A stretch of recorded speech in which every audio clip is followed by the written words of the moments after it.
1802 ख्रीष्टाब्द 1826 ख्रीष्टाब्द के अंदर मैं इनकी बात बोल रहा हूँ। जब अजूनी संभुता परमेश्वर अलेख महिमा प्रभु सदगुरुदेव महिमा गोसाई था, तब एक गृहस्था भक्त बाबा था, उसके घर में एक सन्यासी आया था। जैसे हमारा अलेख महिमा धर्म का पुनः सनातन धर्म का एक बाबा आया था उसके घर में, तो उसको चिढ़ाया, तो बाबा ने उसके घर में और नहीं रुका, चला गया। तो अजूनी संभुता परमेश्वर भी उसके घर में नहीं आया, नहीं तो पहले आते थे उनके घर। जब वो चला गया तो प्रभु अजूनी संभुता परमेश्वर अलेख महिमा सदगुरु उनके घर में और अन्न भिक्षा करने के लिए नहीं आया। तो वो बाबा रो पड़ा, प्रभु को ढूंढते हुए प्रभु के पास गया। तो प्रभु ने बोला, सुन, बोला भगवान हम एक ब्रह्मदित्य नास्ती होते हैं, बोल के प्रभु ने समझा के बोला उसको, और कहा देख, जहाँ मेरा भक्त निराश होकर आ जाता है ना, मैं वहाँ कभी नहीं जाता। चाहे 33 कोटि देवा देवी का घर हो या ऋषि मुनि का हो या भगवान का किसी का भी घर हो या किसी का घर भी हो, क्योंकि मेरा भक्त जो है ना, धन का भूखा नहीं है, वो जन का भूखा नहीं है या यौवन का भूखा नहीं है।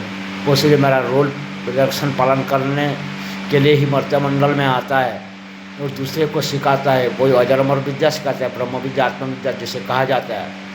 और किसी के पास से वो कुछ नहीं चाहता, वो शून्य होके आता है और शून्य रहता है, और शून्य मैं हूँ, मेरे साथ शनि मंदिर स्थापना करता है। वो भी पूर्णानंद, मैं भी पूर्णानंद हूँ।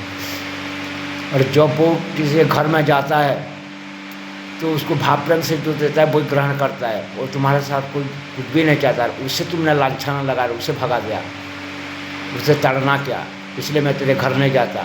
अगर मैं जाऊंगा तेरे घर तो उसको ढूंढ के ले आ और तेरे घर में आके अन्न भिक्षा दे, तब जाकर मैं आऊँगा, बोल के अजूनी संभुता परमेश्वर अलेख महिमा सदगुरु ने उस भक्त को कहा। फिर वो भक्त रो पड़ा, प्रभु मेरे से भूल हो गया, कल से मुझे माफ़ करो बोला। फिर ढूंढा और वही बाबा को फिर जाके वो लांछा प्रणाम किया और क्षमा मांगा, मुझे क्षमा कर दो, मैं तो नरकुल का राक्षस कुल का, मेरे दोस्तों का क्षमा कर दो, नहीं जान पाया, पहचान नहीं पाया, ऐसा कर दिया बोला। तो बाद में भगवान एक ब्रह्मदित्य नास्ती होते हैं, अकलाना प्रेम करने वाला भक्त और भगवान आदि बोलते ब्रह्मांड कुछ नहीं चाहते, अपनी तरह ही बनाना चाहते हैं, इसलिए पिता पुत्र एक ब्रह्मदित्य नास्तिक कहा जाता है।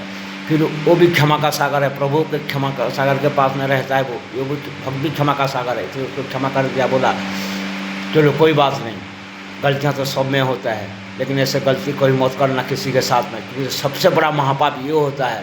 भगवान एक ब्रह्मदित्य, जिसने भक्त को ठुकरा दिया, समझ लो वो आदि मजंत ब्रह्मांड वो सातन को ठुक दिया।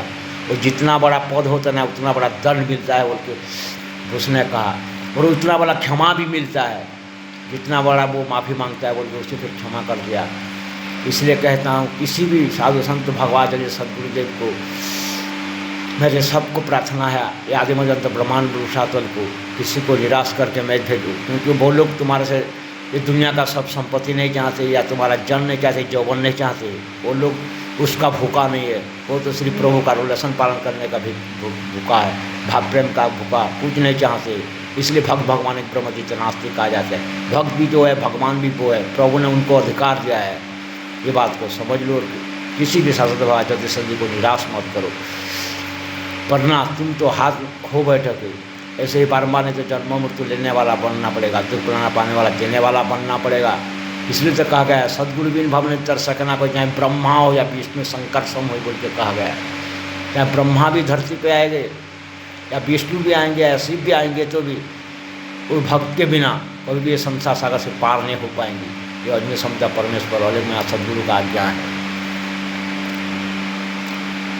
इसलिए भाव प्रेम ही कमाओ, भाव प्रेम कमाना है सबसे बड़ा संपत्ति होता है, सबसे बड़ा पद होता है, और उससे बड़ा ये आदि मजंत ब्रह्मांड में कोई चीज़ भी नहीं है।